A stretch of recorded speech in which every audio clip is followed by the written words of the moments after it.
اب جو دیکھتا ہوں تو دور تک جنوں کے تمبو کنات تنے ہیں.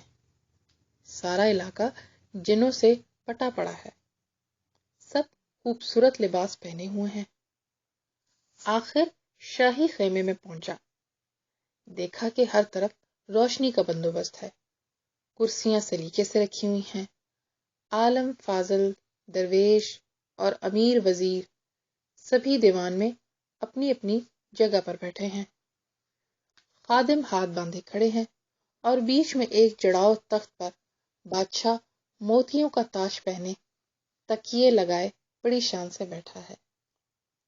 میں نے جھک کر سلام کیا. اس نے محبت سے جواب دیا. بیٹھنے کا حکم کیا، پھر دسترخوان بچھا. فارغ ہو کر بادشاہ نے مبارک سے میرا حال پوچھا. مبارک نے کہا، اب اس کے باپ کی جگہ اس کا چچا بادشاہت کرتا ہے اور اس کی جان کا دشمن ہوا ہے، اس لیے میں اسے ظالم کے چنگل سے نکال لایا ہوں. سلطنت اس کا حق ہے، مگر بغیر کسی کی سرپرستی کے وہ ہاتھ نہیں آ سکتی. اگر آپ اس یتیم کو سہارا دیں تو سب کچھ ممکن ہے. اسے وہ 40واں بندر مل جائے تو یہ اپنا حق پالے. ذرا دیر تو بادشاہ سوچ میں ڈوبا رہا، پھر بولا، واقعی اس کے والد مرحوم سے ہمارے تعلقات بہت گہرے تھے. اب یہ بیچارہ تباہ ہو کر ہم سے مدد مانگنے یہاں تک آیا ہے. جہاں تک بن پڑے گا ہم اس کی مدد کریں گے، مگر ذرا اسے آزمانا چاہتے ہیں. ہمارا ایک کام ہے، اگر یہ وہ کر دے گا اور امانت میں خیانت نہ کرے اور امتحان میں پورا اترے تو میں اس کے باپ سے بھی زیادہ اس کی قدر کروں اور ہر طرح سے اس کی مدد کروں. میں نے کہا، میں ہر خدمت کے لیے حاضر ہوں اور مجھ سے کسی طرح کی خیانت نہ ہوگی. وہ بولا، تو ابھی لڑکا ہے، اس لیے بار بار تاکید کرتا ہوں کہ کہیں ایسا نہ ہو تیرے دل میں بدی آ جائے اور تو آفت میں پڑے. میں نے یقین دلایا کہ ایسا ہرگز نہ ہوگا. یہ سن کر ملکہ صادق نے ایک تصویر نکالی اور بولا، میں یہ تصویر تجھے دے رہا ہوں.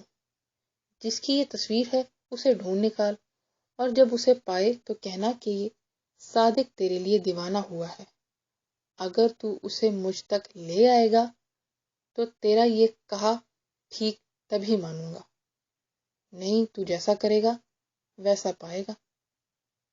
میں نے تصویر دیکھی تو غصہ آنے لگا. کسی بہت ہی حسین لڑکی کی تصویر تھی. خیر، میں مبارک کو ساتھ لے کر وہاں سے چلا.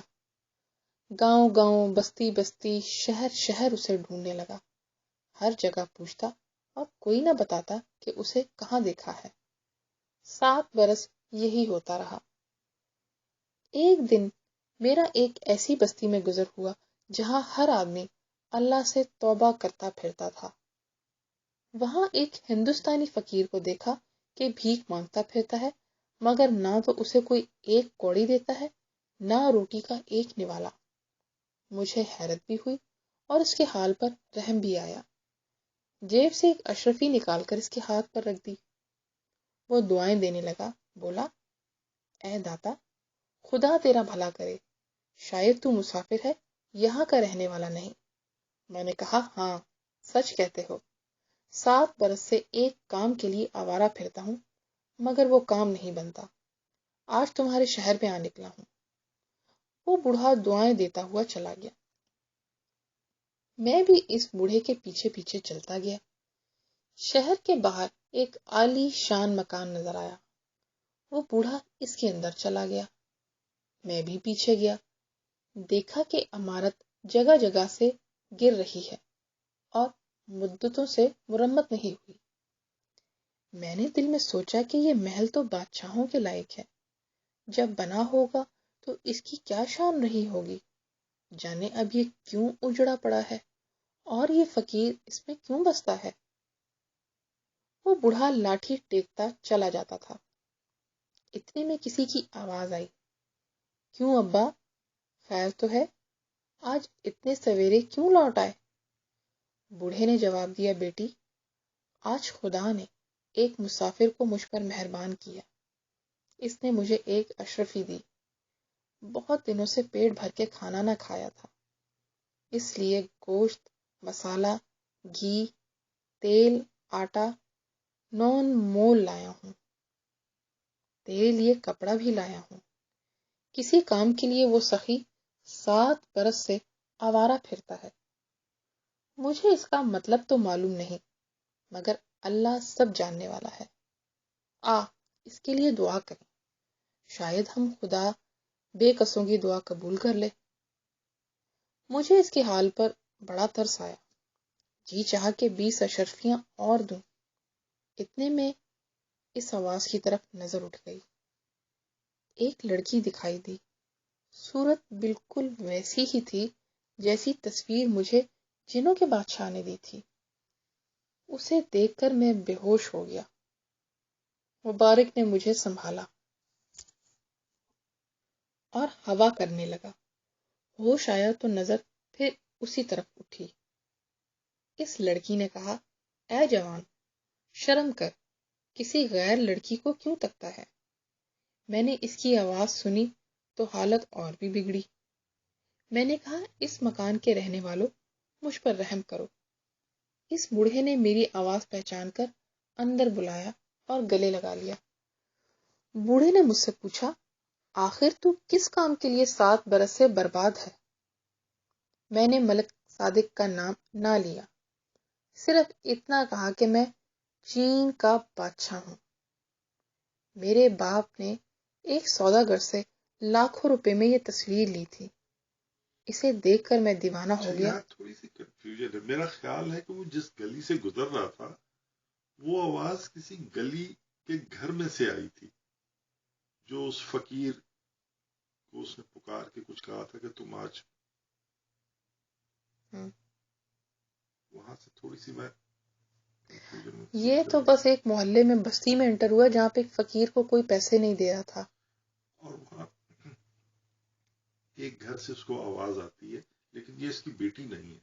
نہیں، یہ اس کے بوڑھے کے پیچھے چلتا ہوا جاتا ہے اور اس کے گھر پہنچ جاتا ہے۔ اچھا، تو پھر یہ جو پکار کے کسی کو کہہ رہا ہے تو کس کو کہہ رہا ہے کہ اندر سے پھر کسی بوڑھے نے میری آواز پہچان لی؟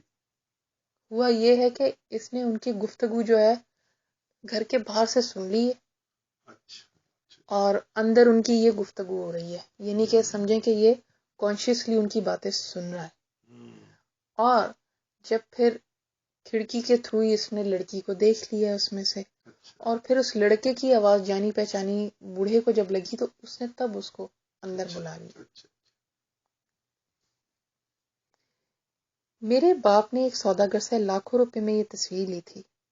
اسے دیکھ کر میں دیوانہ ہو گیا اور اس کی تلاش میں نکل کھڑا ہوا۔ فقیر کے بھیس میں گاؤں گاؤں، بستی بستی، نگر نگر گھوما۔ آج تمہارے گھر میں اس کی صورت دیکھی، جس کی تلاش میں گھر بار چھوڑا اور برباد ہوا۔ اب تم چاہو تو میرے دل کی مراد پوری ہو۔ یہ بات سن کر بوڑھا رو دیا، کہنے لگا، اے عزیز، میری لڑکی بڑی مصیبت میں گرفتار ہے، کسی کی مجال نہیں کہ اس سے شادی کر سکے۔ میں نے کہا، پوری بات کہو تو کچھ سمجھ میں آئے۔ وہ بولا، اے بادشاہ زادے، کبھی میں اس کمبخت شہر کا بڑا نامی رئیس تھا۔ اللہ نے مجھے یہ بیٹی دی۔ جب اس نے ہوش سنبھالا تو دور دور اس کی خوبصورتی کا چرچا ہوا۔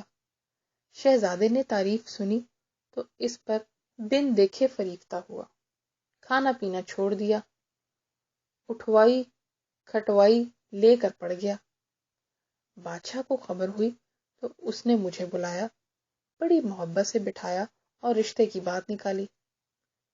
میں نے سوچا اللہ نے بیٹی دی ہے تو اس کے لیے لڑکا تو ڈھونڈنا ہی ہے، شہزادے سے شادی ہو جائے تو کیا حرج ہے، بادشاہ بھی احسان مند ہوگا۔ میں راضی ہو گیا۔ شادی کی تیاریاں دونوں طرف ہونے لگیں۔ دن مقرر ہوا، آخر نکاح کا دن آیا۔ رئیس، امیر، وزیر سب جمع ہوئے۔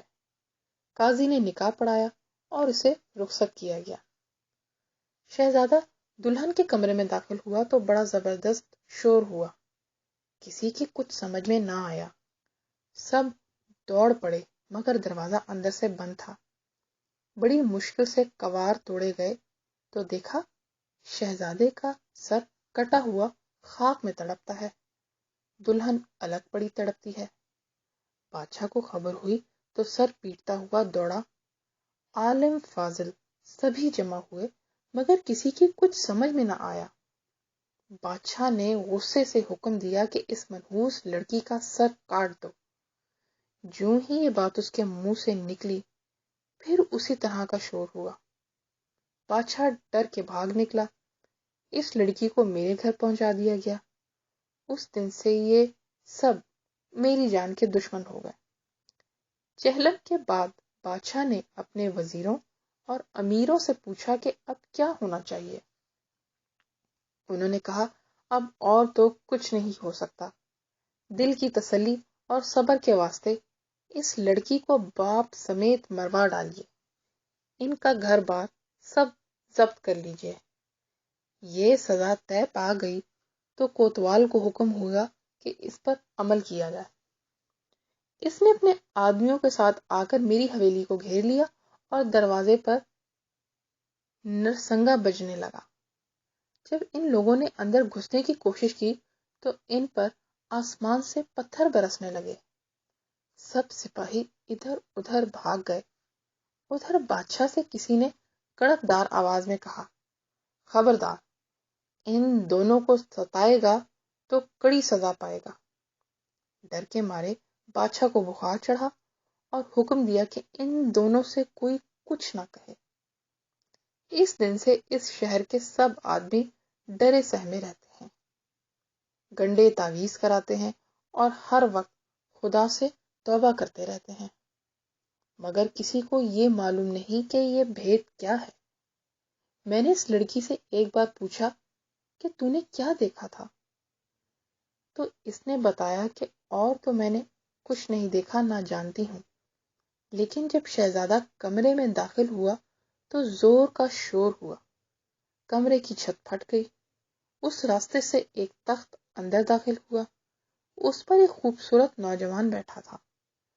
جو لوگ اس کے ساتھ تھے ان کی شکلیں تو آدمیوں کی سی تھیں مگر پاؤں بکریوں جیسے تھے.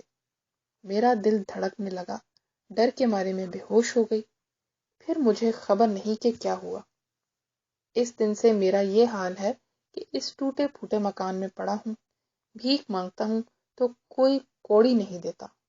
سب میرے سائے سے ڈرتے ہیں. لڑکی کے پاس کوئی اچھا کپڑا نہیں. اللہ نے تیرے دل میں رحم ڈالا کہ تو نے ہماری مدد کی. میں نے کپڑا بھی خریدا اور کھانے کا سامان بھی. یہ مشکل ہے. نہیں تو میں اپنی بیٹی کو تیری لونڈی بنا دیتا اور تیری خدمت کر کے خوش ہوتا. اب تو اپنا راستہ لے اور میرے پیچھے مت پڑ. میں نے یہ ماجرا سنا تو اس کی بہت خوشامد کی کہ مجھے اپنی فرزندی میں قبول کر.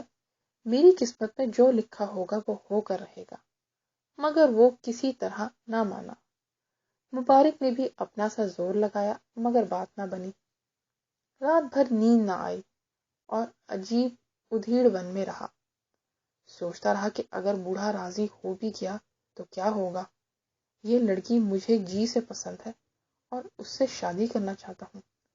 لیکن ایسا کیا تو وہی ہوگا جو دوسرے شہزادے کے ساتھ ہوا اور اسے لے جا کے ملک صادق کو دے دوں تو اس کے لیے دل نہ مانتا تھا. ہے یہ سوچ کے سو گیا کہ پہلے بوڑھا تو راضی ہو. اگلے دن میں ہر طرح کا سامان لے کر اس کے گھر گیا. اس نے دعائیں دی مگر بات وہی کہی کہ تجھے بیٹی دوں تو مطلب یہ ہوگا کہ بھلائی کے بدلے برائی کروں.